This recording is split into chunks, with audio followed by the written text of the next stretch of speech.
Hello and welcome to the channel. Today I'm going to show you how to easily change the sharing settings of your Google Drive files on your mobile device.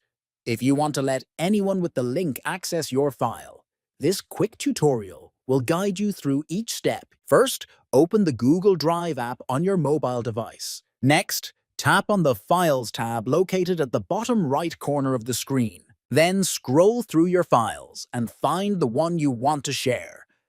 After that, tap the three-dot menu icon next to the file.